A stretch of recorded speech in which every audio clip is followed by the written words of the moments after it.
énorme. Quand je vois notre ami Jean-Luc Mélenchon en train de donner des leçons, de dire mais alors la droite n'a vraiment pas beaucoup de chance, je la plains.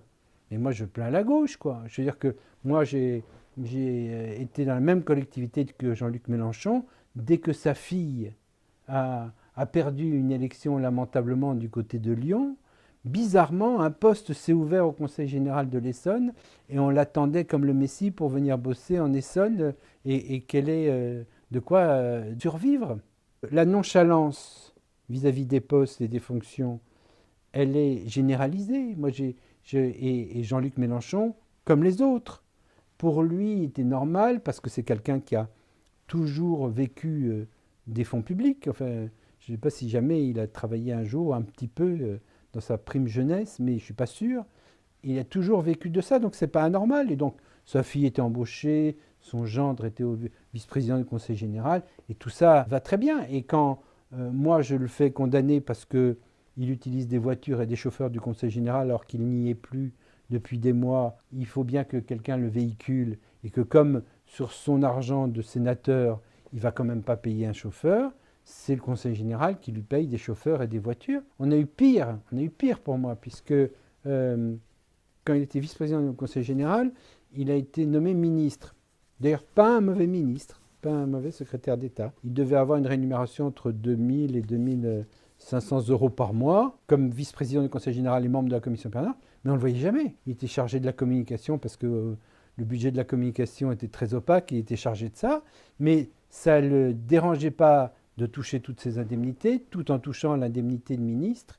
Et une fois ou deux, on l'a vu arriver avec des motards pour venir à la buvette, nous rejoindre. Et c'est vrai qu'un jour, je lui ai dit, mais quand même, Jean-Luc, on ne te voit pas, tes indemnités, même la commission permanente, on y siège toutes les semaines, on ne te voit jamais, ça la fout mal quand même. Il m'a répondu, mais je ne serai pas toujours ministre, et puis voilà quoi. Alors, je pense que maintenant, avec ces produits de livres et de produits dérivés et les t-shirts qu'il vend à son effigie, il peut s'en sortir. Mais à l'époque, visiblement, tout était bon à prendre. Donc quasiment, Jean-Luc Mélenchon a occupé un emploi fictif au Conseil général de l'Essonne, alors qu'il était secrétaire d'État, et pourtant totalement absent du Conseil général. Pour moi, c'est pire qu'un emploi fictif, parce que il s'est présenté au suffrage universel et il s'est engagé devant les électeurs à remplir un job qu'il n'a pas fait. Il a pris le beurre, l'argent du beurre, peut-être un peu le sourire de la crémière, mais en tout cas, il n'a pas respecté ses engagements. Et quand même, c'est de l'argent public. Mais il vous fera des grands discours sur l'argent public et sur M. Fillon. Et alors pourquoi est-ce que, bizarrement, ça devait se savoir, pourquoi est-ce que la presse locale, je ne sais pas, ne s'en est pas fait écho pourquoi est-ce qu'au niveau local, personne ne s'en est ému? Parce qu'il y a d'abord une espèce de complaisance. Nous, en Essonne, on a eu un truc particulier, c'est qu'il y a une espèce d'amour étrange, très interpellant, entre Serge Dassault, qui, au niveau national, est patron du Figaro, mais au niveau local, il avait acheté le canard local qui s'appelait Républicain, et il y avait une entente absolue entre Serge Dassault et Jean-Luc Mélenchon. Il fallait bipolariser entre le méchant capitaliste et le rouge. Quand Jean-Luc Mélenchon a eu ses ennuis, quand j'ai porté plainte pour détournement d'argent public, la presse nationale s'en est fait écho. Évidemment, le procureur de la République s'en est saisi, mais il a eu un rappel à la loi parce que quand même, c'était pas très raisonnable. Le seul journal qui n'en a pas parlé, c'est le journal local de M. Dassault. Et je me souviens d'avoir écrit à Serge pour lui dire, mais quand même, c'est énorme.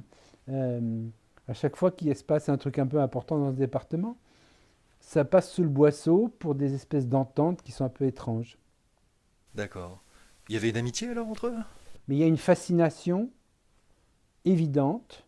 Et si vous regardez les photos où ils se regardent, entre Mélenchon et Dassault, c'est très très étrange. Il y a une fascination entre le marchand d'armes et, et Octobre Rouge qui est extraordinaire. Alors François Fillon à droite, Jean-Luc Mélenchon à gauche, finalement, parce alors quoi, tous les politiques sont des pourris finalement, il n'y a pas de père la vertu plus à droite qu'à gauche. Alors si on tombe sur le tous pourri, c'est évidemment catastrophique. Je pense qu'on a les élus qu'on mérite. Et qu'il y a un moment où, excusez-moi, sans diffamer, mais si on réélit régulièrement M. Balkany, il n'y a pas de raison que cette exemplarité-là qui est mauvaise ne se reproduise pas. il faudrait qu'on soit intransigeant. Moi, je fais partie des élus qui ont signé la pétition pour que, si on a un casier judiciaire qui n'est pas vierge, on n'ait pas le droit de se présenter. Il serait intolérable qu'un enseignant qui se soit mal conduit avec un enfant puisse continuer à enseigner. C'est incroyable que quelqu'un qui s'est mal conduit avec l'argent public continue et ait parfaitement le droit. Et moi, j'en vois quand même régulièrement et d'un peu partout qui ressortent comme des jonquilles au bout de quelques années, lavés de tout péché et qui s'apprêtent à recommencer. Il faut qu'on soit intransigeant. Et sans aller chercher les exemples des pays du nord, du sud et de l'ouest, c'est vrai qu'il y a un certain nombre de pays où tout ce que nous vivons en France ne passerait pas. Et, et l'espèce de sentiment d'impunité que peu à peu acquièrent des élus, je les trouve hors sol.